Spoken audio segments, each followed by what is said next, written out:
Muy buenos días, o buenas tardes, o buenas noches. En este momento vamos a dar comienzo a la sesión asincrónica de la sesión número 1 del curso Evangelismo Personal. Esta es la primera sesión de este curso y el título de esta sesión es La teología de dormir. La evangelización según Jesucristo. Es importante explicar que el contenido de esta sesión, de esta lección de hoy, esto es adaptado de un libro escrito o editado por MacArthur en el 2011 del Grupo Nelson, Estados Unidos. Explico que es una adaptación, no es una copia del contenido, sino que se toma el contenido y se adapta.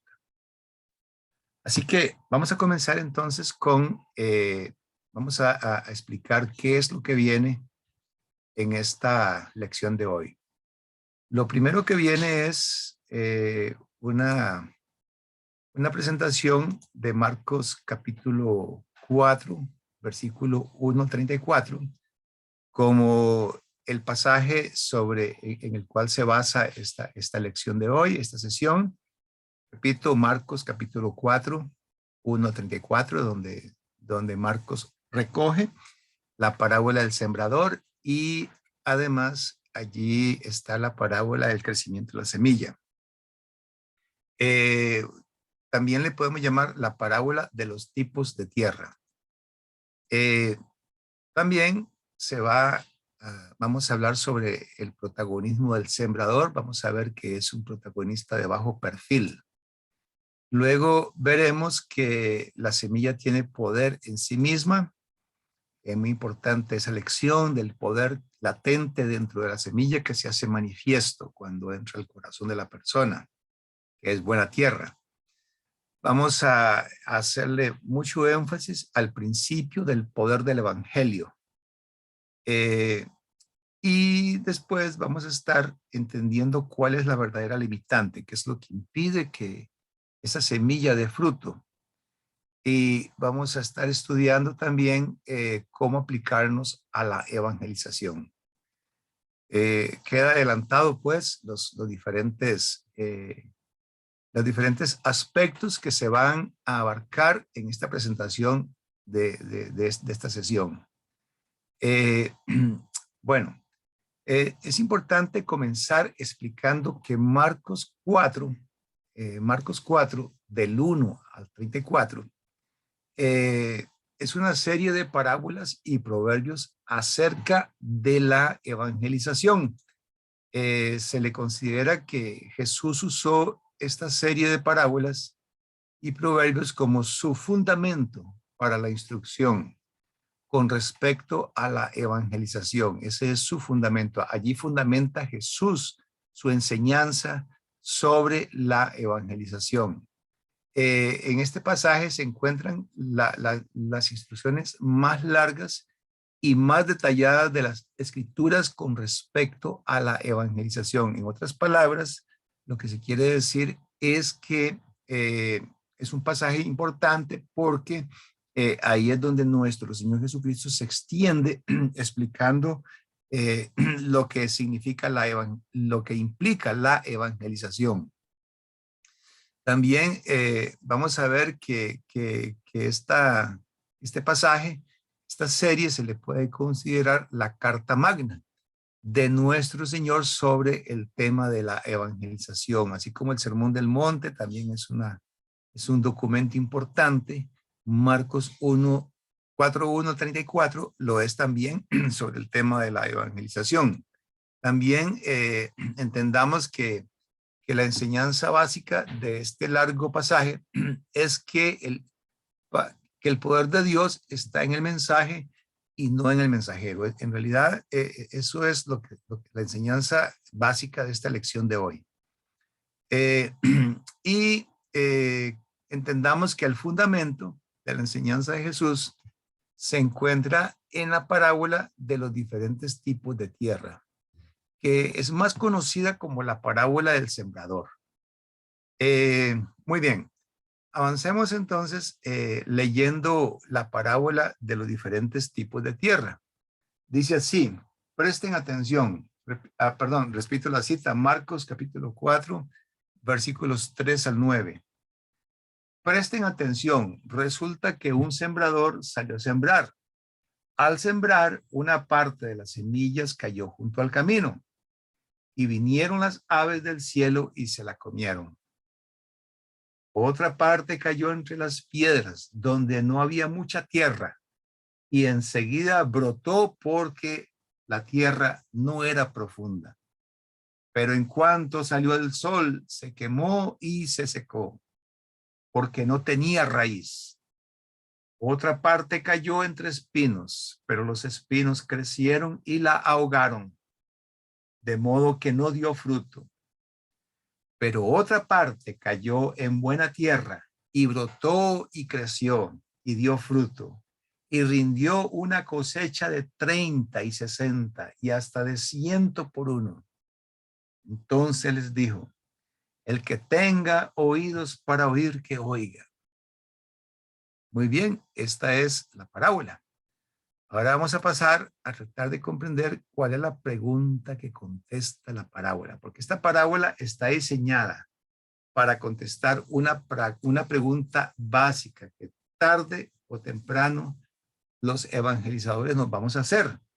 Y esta pregunta es, ¿por qué algunas personas sí responden al evangelio y por qué otras no? Allí en el cuadro, en la imagen que se está compartiendo, podemos ver ahí más o menos cuál es la idea, ¿verdad? ¿Por qué algunas personas sí responden al evangelio y por qué otras no? Y la respuesta a esta pregunta aclara la esencia de la evangelización. Vamos a ver cómo el sembrador en realidad es un protagonista de bajo perfil, porque la parábola de las 4 tierras presenta a un protagonista que es el sembrador, pero podemos ver que lo presenta como de bajo perfil. Lo único que hace es sembrar y ninguna descripción se da de su habilidad para el oficio que le ocupa. Y esto no significa que el sembrador no tenga tal habilidad, sino que no es en ese aspecto que se centra la parábola. La parábola no se centra en la habilidad del sembrador para lograr una cosecha. Ese no es el punto de la parábola. La parábola de los tipos de tierra en lo que se centra, ¿verdad?, es en el hecho de que la semilla tiene todo el potencial de producir una excelente cosecha. Y el hecho y también se centra en el hecho de que el resultado depende del tipo de tierra en que la semilla cae. En otras palabras, la idea de que al Señor le interesa centrarse es en el potencial, en la idea del potencial de la semilla. Esa es la idea en la cual al Señor le interesa centrarse en esta parábola y no en el protagonismo del sembrador. Y esta idea se refuerza aún más con la parábola que sigue, que es la parábola del crecimiento de la semilla. Estamos diciendo eso, ¿verdad? Que no es ese el centro. El foco de la parábola no es el sembrador, es el tipo de tierra. Ese es el foco. Y que el resultado no, depende del tipo de tierra porque hay que dar por sentado que la semilla tiene poder. Y eso es lo que viene en la próxima parábola. En esta parábola leemos, es la parábola del crecimiento de la semilla, Marcos 4, 26 al 29, que dice así: Jesús dijo también, el reino de Dios es como cuando un hombre arroja semillas sobre la tierra, ya sea que él duerma o esté despierto. De día y de noche la semilla brota y crece sin que él sepa cómo. Y es que la tierra da fruto por sí misma. Primero sale una hierba, luego espiga y después el grano se llena en espiga. Y cuando el grano madura, enseguida se mete la hoz porque ya es tiempo de cosecha. Podemos ver que sí es un protagonista de bajo perfil. ¿Por qué? Porque estamos hablando de un sembrador que se va a dormir después de sembrar. Y dice la parábola claramente que es un sembrador que no sabe cómo la semilla brota. Y es un sembrador que no sabe cómo la semilla crece. Eso lo presenta como un sembrador, como un protagonista de bajo perfil. Y nos presenta una semilla que tiene poder en sí misma. Una semilla que no depende de que el sembrador duerma o esté despierto para brotar. La semilla igual va a brotar, esté el sembrador despierto o esté dormido.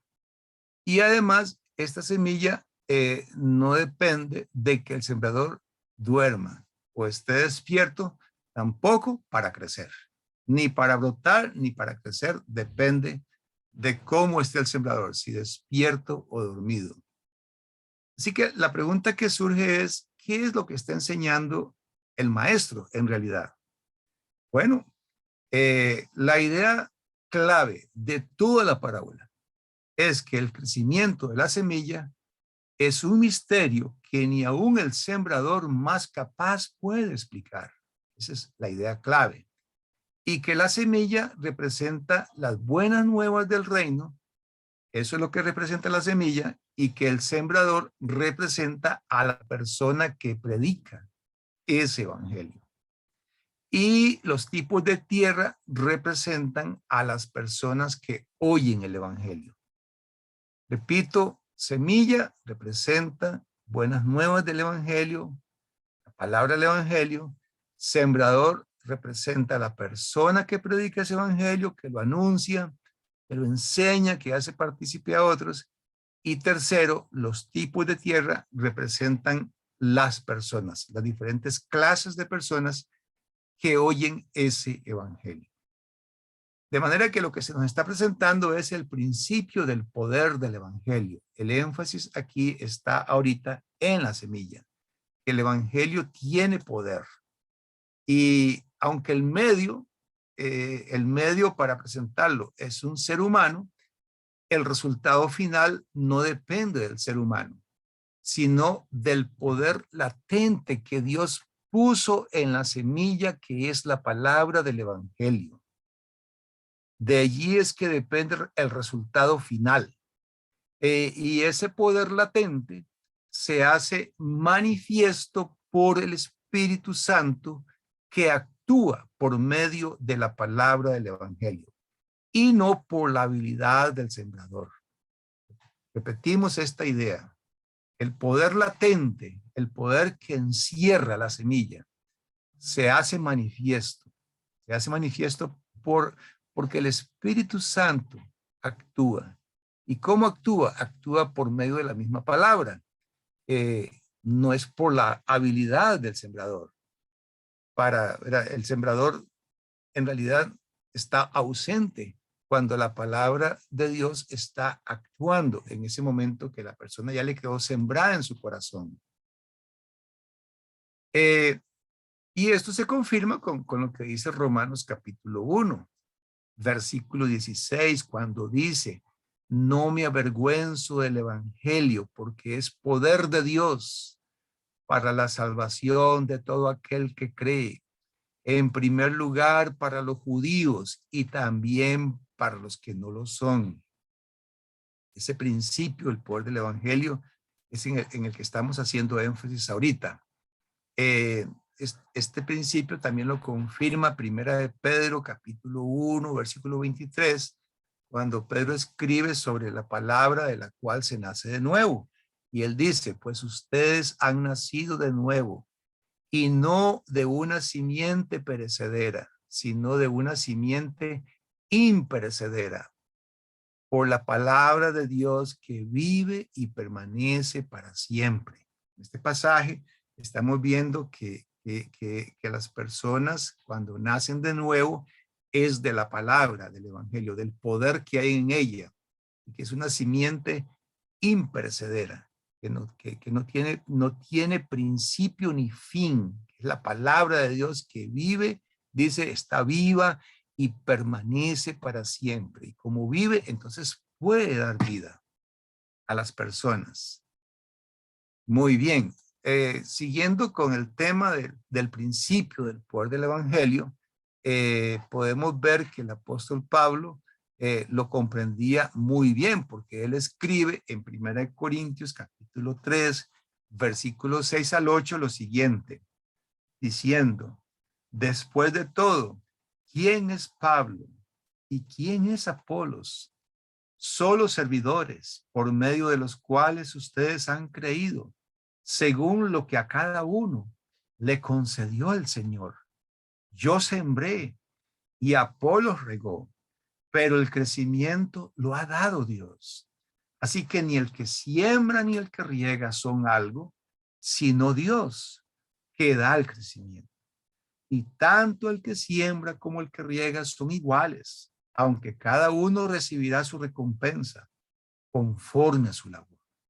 Sí, sí, el evangelista, el sembrador, el que predica, tiene protagonismo y recibirá recompensa conforme a su labor. Ahora lo vamos a ver más adelante.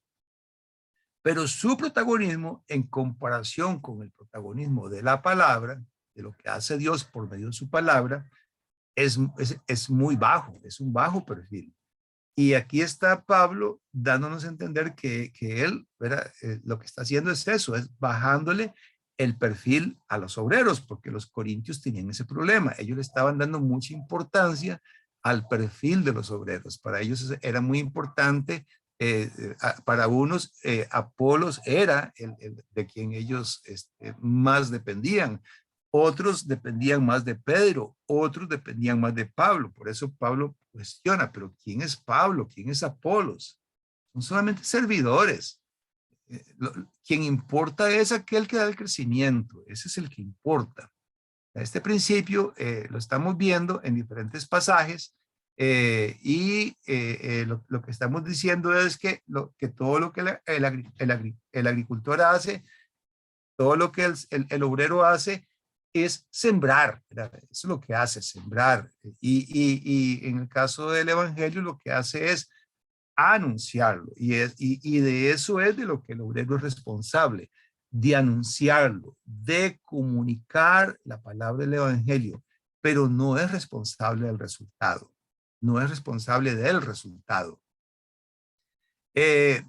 Si el obrero o la obrera, ¿verdad?, han sido diligentes en la labor de hacer partícipes a otra persona de esa palabra, ese obrero u obrera puede irse perfectamente, puede irse a dormir con la plena certeza de que es Dios quien la hará crecer, pero si ha sido diligente, ¿verdad?, si ha hecho el esfuerzo por presentarla. Y si la persona le ha prestado atención, si esa persona a quien se le dio la palabra, a conocer la palabra, es como la buena tierra, no debe tener ninguna duda ese obrero de que llegará a dar fruto para gloria de Dios. Así que esto es muy importante que lo entendamos. Si se dan esas dos condiciones, habrá un buen resultado. Primera condición, obrero diligente, obrera diligente, esa es la primera condición.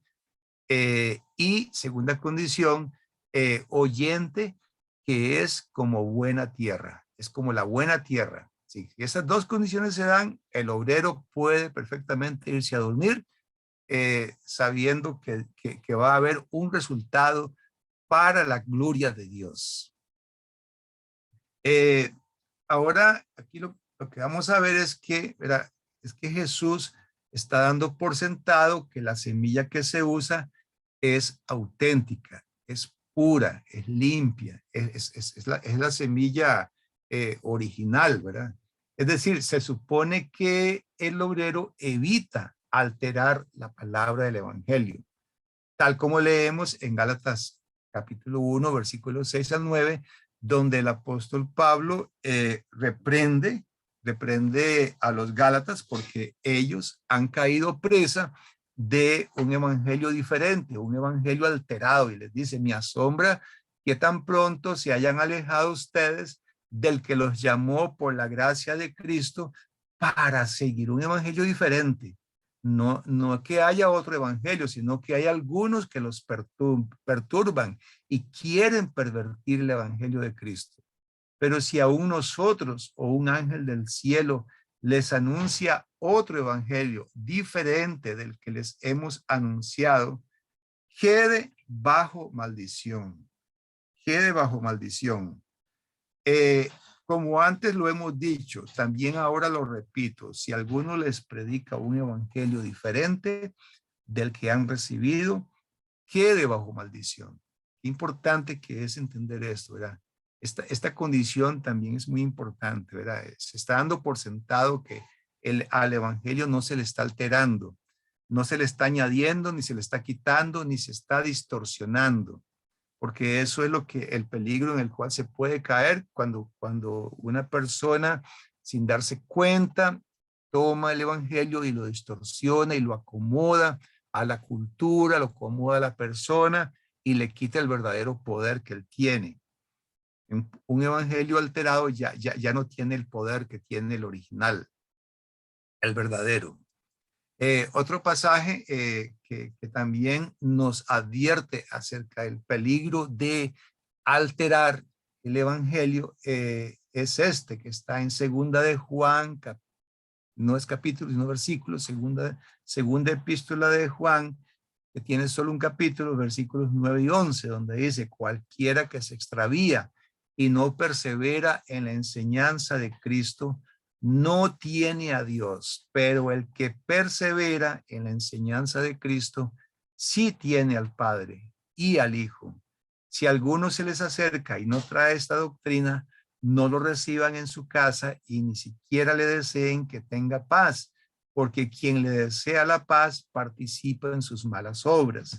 Aquí está hablando en el contexto específico de los que no creían que Cristo verdaderamente era un ser de carne y hueso, que es el verbo en que Dios ha encarnado.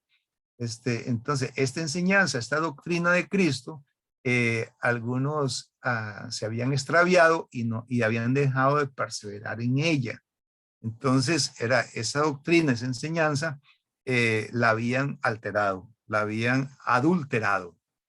Muy bien, ahora pasemos entonces a ver que en realidad, ¿verdad? Dando por sentado las tres cosas, el obrero es diligente, la tierra es buena, y el evangelio no se ha alterado, no se ha adulterado, entonces la única limitante que queda es el tipo de tierra. De modo que si el obrero es diligente, la palabra que se anuncia es auténtica, sin alteración alguna, entonces la única razón para que no llegue a dar fruto reside en el tipo de tierra que es la persona. Si es tierra junto al camino, si es tierra entre pedregales o tierra entre espinos, si esos son los tipos de tierra en los cuales cae la semilla, no va a haber fruto. Pero si es en buena tierra que cae, entonces sí va a haber fruto. Pasemos a ver ahora, analizar un poquito lo que fue sembrado junto al camino. ¿De qué estamos hablando cuando Jesús habla de semilla que cayó junto al camino? Bueno, dice así el texto, ¿verdad? En Marcos 4:4, dice que una parte de las semillas cayó junto al camino y vinieron las aves del cielo y se la comieron. Hay que explicar un poquito esto, ¿verdad? Porque estamos hablando de campos que tenían caminos que entrecruzaban esos campos. Y estos caminos estaban tan apisonados y tan duros como el pavimento.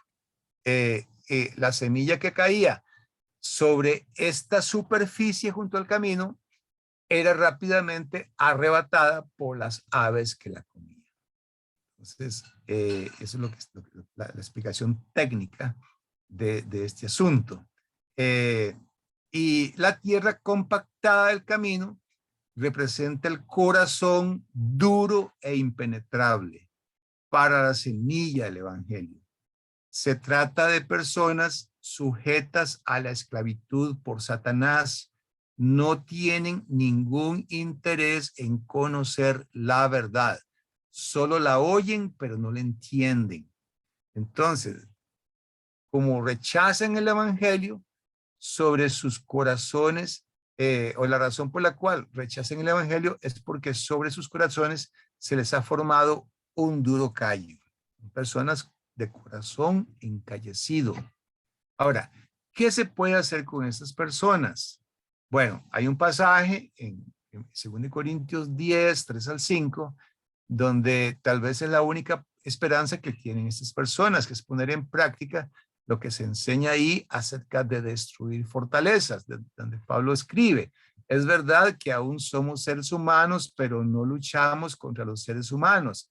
Las armas con las que luchamos no son las de este mundo, sino las poderosas armas de Dios, capaces de destruir fortalezas y de desbaratar argumentos y toda altivez que se levanta contra el conocimiento de Dios, y de llevar cautivo todo pensamiento a la obediencia a Cristo.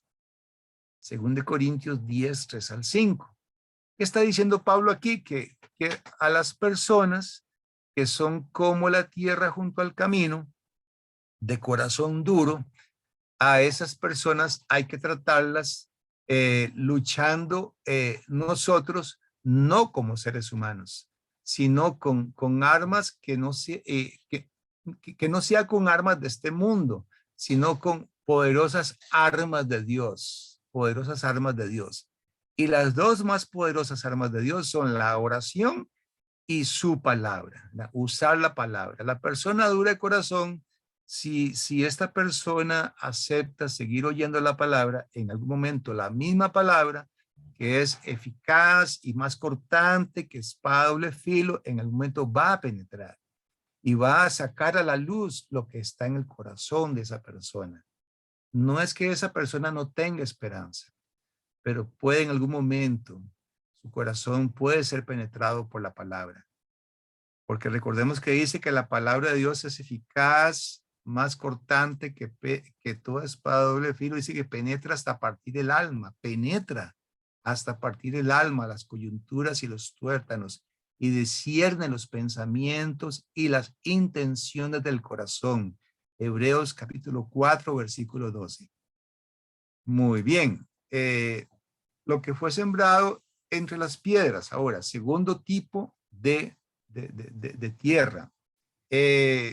Dice el texto en Marcos 4, versículos 5 y 6, que otra parte cayó entre las piedras donde no había mucha tierra, y enseguida brotó porque la tierra no era profunda. Pero en cuanto salió el sol, se quemó y se secó porque no tenía raíz. ¿De qué estamos hablando aquí? Estamos hablando de las piedras que quedan debajo del alcance del arado. Y estas piedras forman un manto rocoso. Y este manto rocoso que está debajo de la tierra fértil impide que las raíces de la planta recién germinada, impide que esas raíces puedan profundizar, puedan, ¿verdad?, seguir más para abajo buscando nutrientes.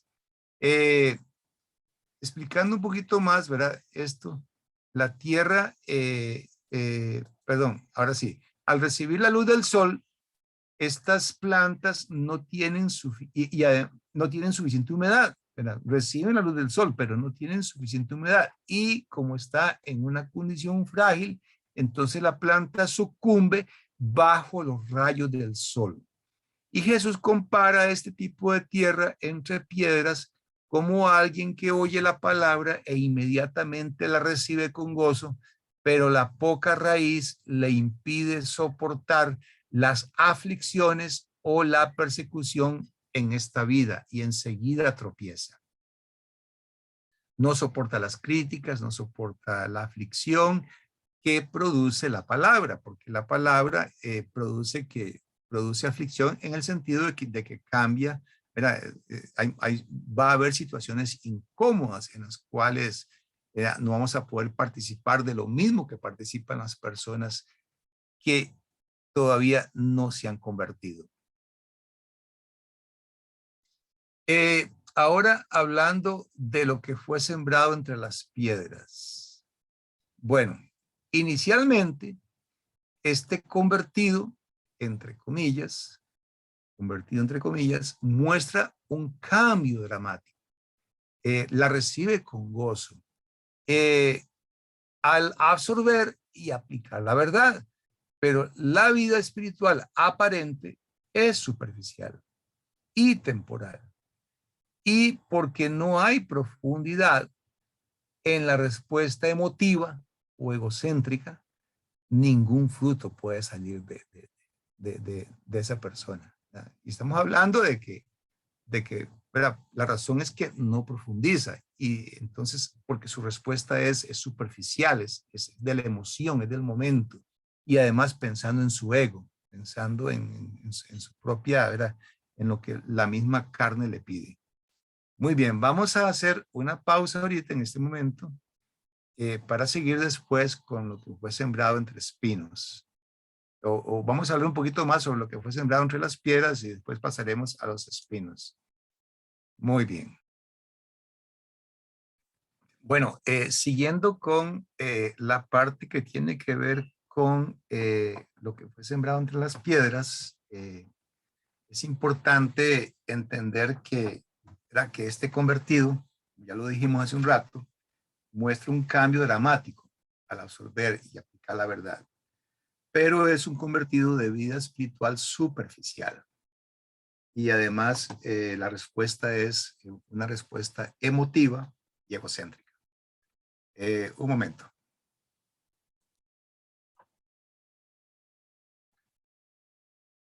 Muy bien, pasemos ahora a lo que fue sembrado entre espinos. Es muy importante también analizar lo que pasa con las personas que son como este tipo de tierra. Vamos a leer primero el texto. Dice en Marcos 4, versículo 18 al 19, lo siguiente. Un momento. Estamos compartiendo pantalla, pero no es la pantalla correcta. Ahora sí, vamos a ver. Ahora sí. Muy bien, dice el texto así. Otros son como los que fueron sembrados entre espinos. Estos son los que oyen la palabra, pero las preocupaciones de este mundo, el engaño de las riquezas y la codicia por otras cosas entran en ellos y ahogan la palabra, por lo que ésta no llega a dar fruto. Muy bien. La tierra entre espinos es engañosa porque da la apariencia de ser fértil, pero debajo de la superficie hay una maraña de raíces y de semillas silvestres capaces de brotar y convertirse en una plaga de malas hierbas. Entonces, la buena semilla se ve obligada a competir por los nutrientes, por la humedad, por la luz del sol, porque las malas hierbas o espinos también consumen esos elementos que necesita para su crecimiento. Lo que llega a pasar es que lo cultivado por el sembrador termina ahogándose y es incapaz de producir una cosecha. La palabra espinos es la misma que se usa para hacer referencia a la corona de espinas colocada en la cabeza del Señor Jesucristo. Y estas plantas no deseadas eran comunes en Palestina y eran peligrosas para la cosecha, porque la podían echar a perder. Lo que fue sembrado entre espinos representa a las personas que oyen el Evangelio, lo reciben, pero dice el texto que las preocupaciones de este mundo, el engaño de las riquezas y la codicia por esas cosas entran en ellos y ahogan la palabra. Por eso no llega a dar fruto. representa a la persona titubeante. Es una persona cuyo corazón está cautivo por las cosas de este siglo, de esta vida, de este mundo. Es decir, está centrado solamente en lo que en esta vida le puede satisfacer. Y no es que sea malo que esté buscando satisfacción en cosas de esta vida, sino que se centra. Sus prioridades tienen que ver más con éxito en esta vida, con obtener satisfacción de cosas de esta vida.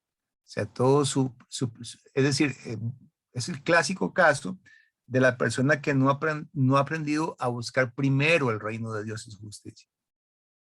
Y dice el texto que las cosas necesarias van a ser añadidas, pero esta persona no tiene esa fe. Y su arrepentimiento no es genuino, su corazón está dividido entre lo que en la tierra, en esta vida puedo tener, lo temporal, y las realidades celestiales todavía no son tan manifiestas en su corazón, y entonces una y otra cosa se excluyen mutuamente. No puede haber campo para las dos cosas en el corazón de una persona que es como esto que fue sembrado entre espinos. Siguiendo con este tipo de tierra, tenemos que la expresión preocupaciones de este mundo se refiere a las distracciones propias del presente. Es lo típico del corazón que ama el mundo. Como dice primera de Juan 2:15, ama el mundo y las cosas que están en el mundo, y que dice que por esta razón el amor de Dios no está en esas personas. O como dice Santiago 4:4, que algo sobre que la amistad con el mundo es terrible, ¿verdad? La amistad con el mundo, vamos a leerlo mejor, buscamos en Santiago capítulo 4, versículo 4. Repito la cita, Santiago 4:4. Un momento, por favor, es importante leerlo. No lo cité aquí. Dice así: oh almas adúlteras, ¿no sabéis que la amistad del mundo es enemistad contra Dios? Cualquiera pues que quiera ser amigo del mundo se constituye enemigo de Dios. ¿O pensáis que la Escritura dice en vano, el Espíritu que ha hecho morar en nosotros nos anhela celosamente? Como podemos ver aquí, ese puede ser el problema que están teniendo personas representadas por lo que fue sembrado entre espinos. Seguimos. Aquí estamos viendo entonces que el sembrado, lo sembrado junto al camino, lo sembrado entre pedregales y lo sembrado entre espinos. Las semillas del evangelio caen sobre esos tres diferentes tipos de oyente. Y en cada uno de estos casos, ningún fruto del evangelio se da. Y cuando Jesús hace esta vívida y poderosa analogía, por ningún lado insinúa que se debería culpar al sembrador o al agricultor por la ausencia de fruto. Es decir, la culpa no reside, porque ya dijimos que, ¿verdad? Dimos por sentado que se trata de un buen sembrador, es diligente, es trabajador, y la semilla es auténtica, la semilla es buena. Entonces, aquí el problema no es ni la semilla ni el sembrador. El problema es la tierra, el tipo de tierra que representa a la persona. Muy bien, seguimos con esta explicación del problema de las personas que son como lo sembrado en el camino, entre las piedras y espinos. El problema no fue que el obrero no tuvo habilidad. El problema reside en el tipo de tierra. Los pecadores prefirieron su pecado antes que la verdad del evangelio. Esta es la razón por la que en la proclamación diligente del evangelio, este puede ser arrebatado por Satanás. Número 1, aniquilado por la persecución o las aflicciones, o ahogado por las cosas de esta vida, los deseos del mundo. Muy bien. En cambio, lo sembrado en buena tierra, vamos a leer el texto, dice Marcos 4:8, que por otra parte, dice, otra parte cayó en buena tierra y brotó y creció y dio fruto y rindió una cosecha de 30 y 60 y hasta de 100 por uno. Notemos este pero, porque acaba de terminar de hablar de los 3 tipos de suelo o de tierra que no dieron fruto. Ahora nos va a hablar del que sí da fruto, que es el cuarto tipo de tierra, que es la buena tierra. Eh, perdón. La buena tierra es profunda, tiene una textura suave y es una tierra rica y limpia. Es una tierra que ni siquiera, bueno, en el caso de una persona, ni Satanás, ni las aflicciones, ni el atractivo del mundo pueden sofocar el evangelio cuando se siembra en esta clase de corazones. Y Jesús abandona, aquí estamos, verá, viendo que Jesús está hablando de algo que no es familiar, que no es conocido para ellos, y un resultado que no es conocido para ellos, para describir un resultado que nadie habría alguna vez esperado. Y es una cosecha al 30, al 60 y aún al 100 por uno. Lo máximo a lo que una cosecha podía aspirar en aquellos días era 10 veces lo sembrado. Y cuando Jesús habló de 100 veces lo sembrado, eso tiene que haber causado una gran conmoción entre los discípulos. Porque al describir una cosecha tan grande, Jesús está indicando que el evangelio puede producir vida espiritual en múltiplos, que son imposibles humanamente, pero que son posibles por el poder de Dios. Recordemos que Jesús dijo, yo he venido para que tengan vida y la tengan en abundancia. Y recordemos aquel pasaje que dice que aquel que es poderoso para hacer mucho más abundantemente de lo que pedimos o entendemos, según el poder que actúa en nosotros, a él sea gloria en la iglesia. Efesios 3, 20 y 21. Muy bien, seguimos con lo que fue sembrado en buena tierra. Parece que una persona, para que una persona tenga un corazón que sea buena tierra, necesita que el Señor haga lo que Él sabe hacer. Para que una persona tenga un corazón que sea buena tierra. Y son personas en quienes el Señor ha hecho esto que prometió en Ezequiel capítulo 36, versículos 25 al 27, donde dice, esparciré aguas sobre ustedes y ustedes quedarán limpios de todas sus impurezas, pues los limpiaré de todos sus ídolos. Les daré un corazón nuevo y pondré en ustedes un espíritu nuevo. Les quitaré el corazón de piedra que ahora tienen y les daré un corazón sensible. Pondré en ustedes mi espíritu y haré que cumplan mis estatutos y que obedezcan y pongan en práctica mis preceptos. Es decir, esto que se anuncia aquí acerca del nuevo pacto, acerca de cómo se supone que hoy el Espíritu de Dios está trabajando por medio de su palabra, es de esa manera, es dándonos un corazón sensible y poniendo su espíritu en nosotros para que nos nazca obedecer, para que queramos cumplir sus estatutos y poner en práctica sus preceptos. Eso es algo que Dios hace en las personas por su elección, por su soberanía, que tampoco significa que el libre albedrío del ser humano se esté anulando por eso. El ser humano, en realidad, ¿verdad? No puede hacer nada para que su corazón pueda estar limpio y receptivo a la palabra. Suena muy radical decir esto, pero leamos un par de versículos. Dice, no hay nadie que pueda afirmar que su corazón está limpio de pecado. Bueno, comencemos por esa verdad que está en Proverbios 29. Jesús dice bien claro que de dentro del corazón salen los malos pensamientos y todas estas contaminaciones, dice, vienen de adentro del corazón. Por eso, ¿verdad? Cuando Jesús dijo, el que esté libre de pecado, que lance la primera piedra. Primera de Juan, capítulo 1, dice también que el que dice que no tiene pecado miente, se engaña a sí mismo. Esa es una realidad. Esa condición del corazón, Jeremías 17:9 la profundiza y dice que el corazón es engañoso y perverso, más que todas las cosas. ¿Quién puede decir que lo conoce?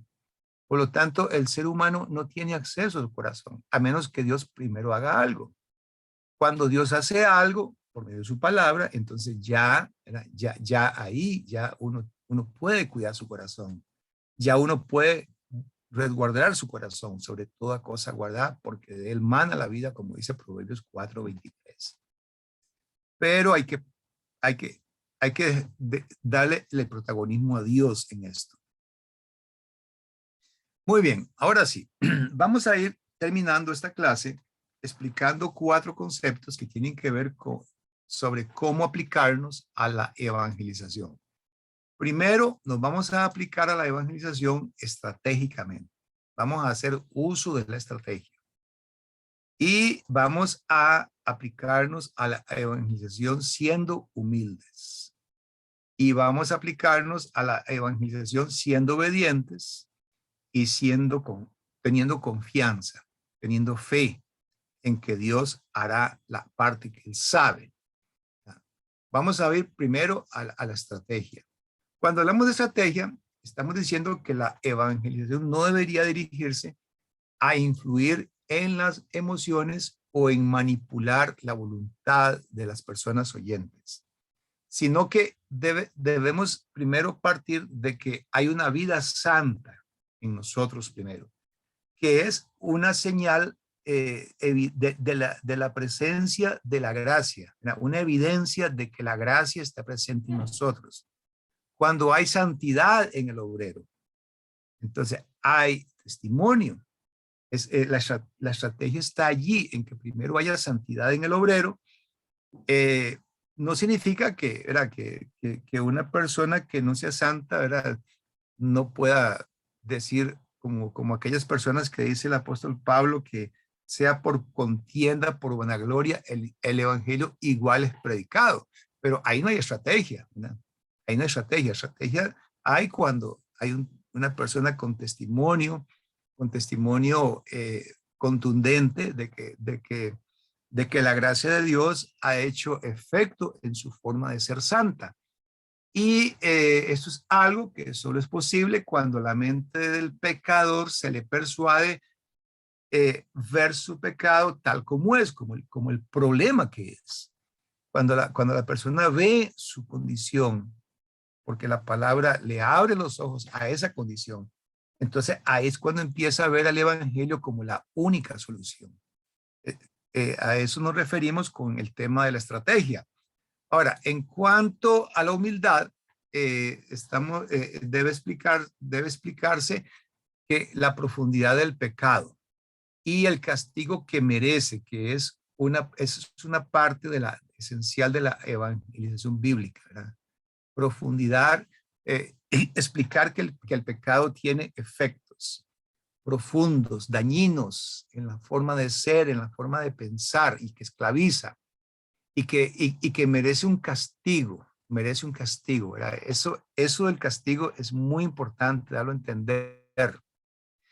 Y el pecador necesita también en algún momento reconocer que el pecado le acusa y le condena porque ofende a Dios, porque es a Dios a quien, porque no le está dando gloria a Dios. Y es importante entender que solo el Espíritu de Dios puede llevar esa verdad, llevar la verdad de los oídos al corazón, de los oídos al corazón, solo el Espíritu, porque es el Espíritu el que dice la palabra que el Espíritu convence de pecado y de juicio, como dice en Juan, ¿verdad?, en el Evangelio. El Espíritu es el que convence de pecado, el que hace que la persona se sienta compungida por su pecado. Muy bien. Ahora vamos a hablar sobre la obediencia, nuestra obediencia. Jesús dio a entender la necesidad de ser obedientes cuando contó este proverbio diciendo, ¿acaso la luz se enciende para ponerla debajo de un cajón o debajo de la cama? Al contrario, se enciende para ponerla en el candelero, porque no hay nada oculto que no llegue a manifestarse, ni hay nada escondido que no salga a la luz. Si alguno tiene oídos para oír, que oiga. También les dijo, fíjense bien en lo que oyen, porque con la medida que ustedes midan a otros, serán medidos y hasta más se les añadirá. Y Jesús está haciendo un llamado a la obediencia, de que si nosotros somos luz, si somos sal de la tierra, si somos luz, ¿cómo vamos a estar escondidos? Tenemos que salir para alumbrar a los demás, porque no hay nada oculto, siempre se va a manifestar lo que somos nosotros. Para decirlo de una forma un poco irónica, así como ciertas personas por su condición social, ¿verdad? Esconden su condición social porque les da pena, entonces se salen del closet. Bueno, también los cristianos deberíamos salirnos del closet, no estar escondidos, porque no hay nada escondido que no salga a la luz. Y aquí se nos habla a nosotros que si tenemos oídos para oír, oigamos. Ahora, habla de la medida también, ¿verdad? Estamos hablando de la siembra que hacemos, de lo diligentes que se espera que seamos. Esto es obediencia. Pasemos ahora a la fe, a la confianza. Aquí está el pasaje, el proverbio que dice, ¿con qué vamos a comparar el reino de Dios? ¿Qué parábola nos sirve de comparación?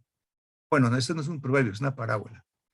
Puede compararse con el grano de mostaza, que al sembrarla en la tierra no es la más pequeña de todas las semillas, pero que después de sembrada crece hasta convertirse en la más grande de todas las plantas y echa ramas tan grandes que aún las aves pueden poner su nido bajo su sombra. Estamos hablando de una parábola que nos da confianza, que nos dice que aunque sea pequeña, aunque sea pequeño el grano de mostaza, sembrado en tierra, llega a ser la más grande de todas las plantas. Incluso echa ramas y las aves, así es la palabra de Dios, llega a reproducirse, llega a dar fruto abundante. Muy bien, ahora sí, vamos a concluir. Hemos dicho vamos a poner aquí la conclusión. Hemos dicho que Marcos 4:1-34 es un documento muy importante porque allí es el documento más extenso, el texto más extenso, que recoge ideas muy necesarias para la evangelización de nuestro Señor Jesucristo. Es su carta magna sobre la evangelización. Y terminamos diciendo que se nos pide ser estratégicos, haciendo un llamado a la santidad de la persona a quien predicamos con nuestra propia santidad. Se nos llama a ser humildes, explicando que somos pecadores con necesidad de una solución. Al igual que la persona a la cual le estamos enseñando, nosotros somos pecadores, que hemos tenido necesidad de una solución que da Jesús. Y luego hablamos de la obediencia, dedicarnos obedientemente a la evangelización. Y por último, a confiar en que el resultado, el abundante y el rico resultado, depende de Dios. Muchas gracias por su atención y esperamos que esta lección de hoy, que es la número 1, es la primera del curso de evangelismo personal, nos sirva verdaderamente para pensar más profundamente acerca de lo que implica evangelizar. Vamos a terminar con una oración. Oremos. Bendito Dios, te damos gracias y te damos la gloria, porque tú, Señor, de tu gracia, para gloria tuya, hiciste darnos a conocer esta salvación en Cristo Jesús.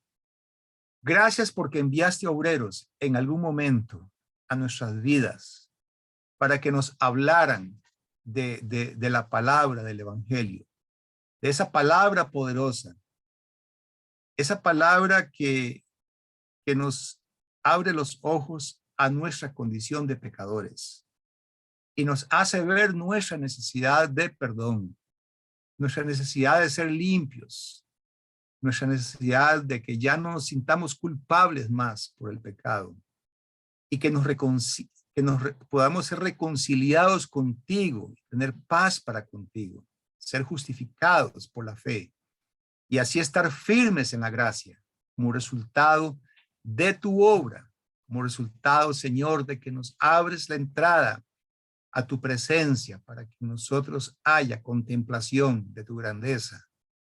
Y esa gloria tuya, Señor, alumbre nuestros corazones y verdaderamente nos pueda mantener allí en tu presencia el resto de nuestras vidas para acostumbrarnos a llevar este tesoro en vasos de barro para que la excelencia del poder no sea de nosotros, sino de ti. Gracias, Dios, por esta enseñanza que hemos recibido. Ayúdanos a comprenderla y a ponerla en práctica para que podamos convertirnos en esos sembradores diligentes que verdaderamente podamos darte gloria a ti, Señor, con esta obra que nos pide que hagamos. En el nombre de Cristo Jesús. Amén. Muy bien, hermanos y hermanas, aquí terminamos. Muchas gracias por su atención.